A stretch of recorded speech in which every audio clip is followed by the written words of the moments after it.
right, we are back live. This is your Bolo Punch Boxing Hour brought to you by George Rogie Insurance. www.bolopunchboxinghour.com. Streaming to you live, as always, on Ustream.tv. This is Chris Guzman, your host. Emil Sotopolinski, Kekabine, Timmy, the producer, Patterson, on the phone right now, direct from his Chicago home. I've got the former WBC lightweight champion of the world. He's going to be fighting next weekend in Chicago. This is Dangerous David Diaz. David, how you doing, man? All right, pretty good, guys. How you guys doing? Oh, always good to talk to you. We see you at all the fights. Great. You're always there. People are always crowding around you. You're definitely a fan favorite up there. Yeah, no, it's real fun and good to do.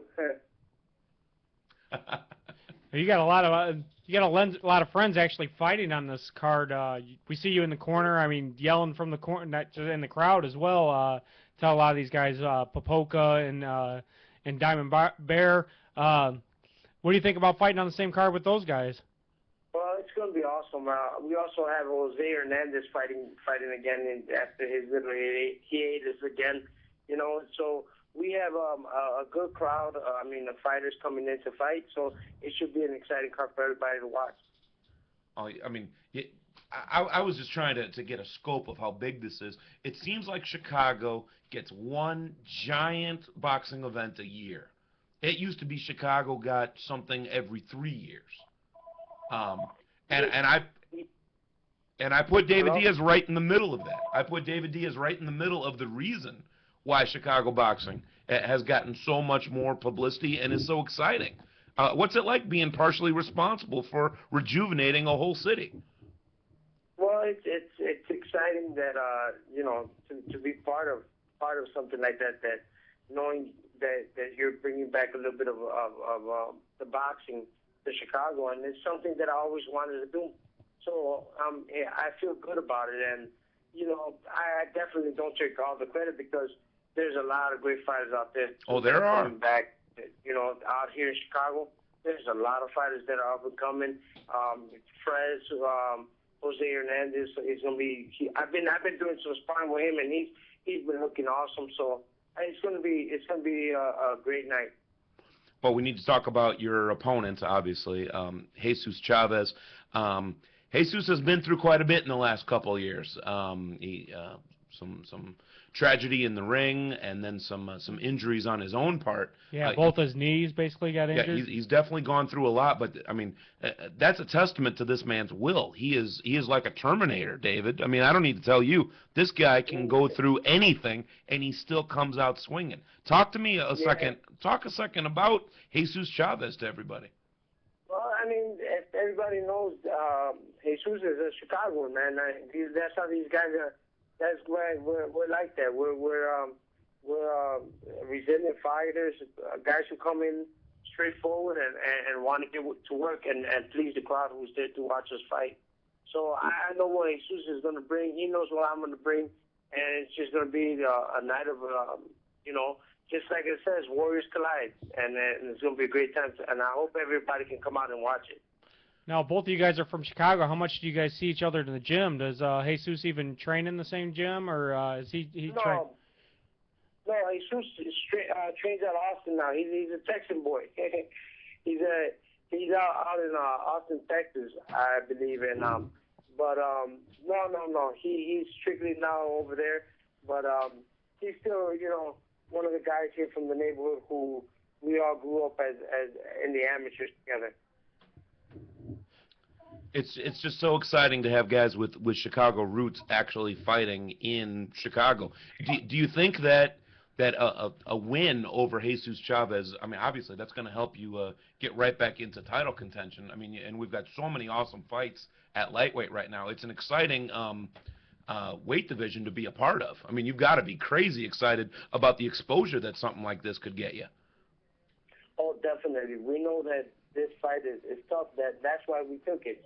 I mean, we could have took it being off for 15 months. We could have took an easy fight, but that's something that we didn't want to do. We wanted to go and fight Jesus Chavez because he's a tough opponent, someone who's going to be there to fight, and he's a two-time world champion. So this is going to prove to me again where I stand right now in my boxing career. So you win the interim belt after beating Jose Armando Santa Cruz.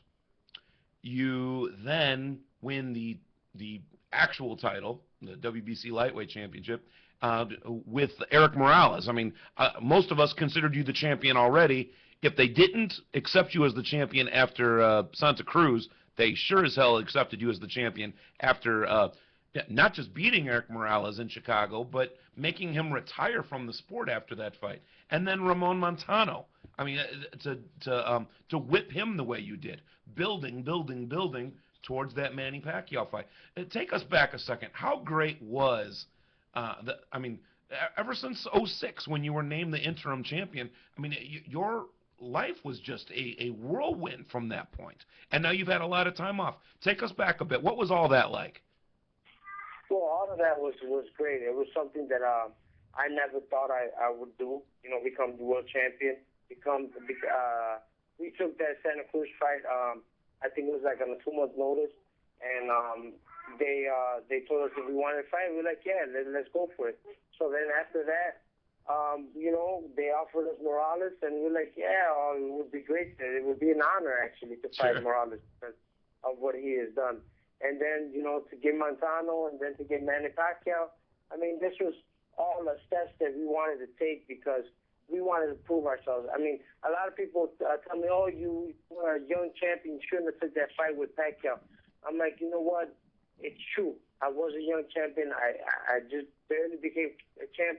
But I needed to find out for myself where I stood against among the elite, you know. So I took that Manny Pacquiao fight. And unfortunately for us, we ended up on the wrong end of the stick. But you know what? Sometimes it happens. You know, you can't nitpick every little thing. So you want to go and step up to the plate. I went and I tried to step up to the plate. Unfortunately, we came out short. But, hey, we're going to try to go for it again. Yeah, but now when you look back, you see how you did against Pacquiao, and you look back at Ricky Hatton, you look back at Oscar and how they did against Pacquiao, and you have to look at yourself and say, well, I did just as good as a lot of these Hall of Famers did. Oh, you can hang your head high. You fought. Yeah, that's definitely, you know, if you try to get my morale up, yeah, okay, yeah, it's okay. But, see, I'm not that type of person. My thing is that we still ended up losing. It was a good fight, great fight. I did a good effort because I think his speed was just something out of the ordinary, something I never experienced. And I think that's what got me.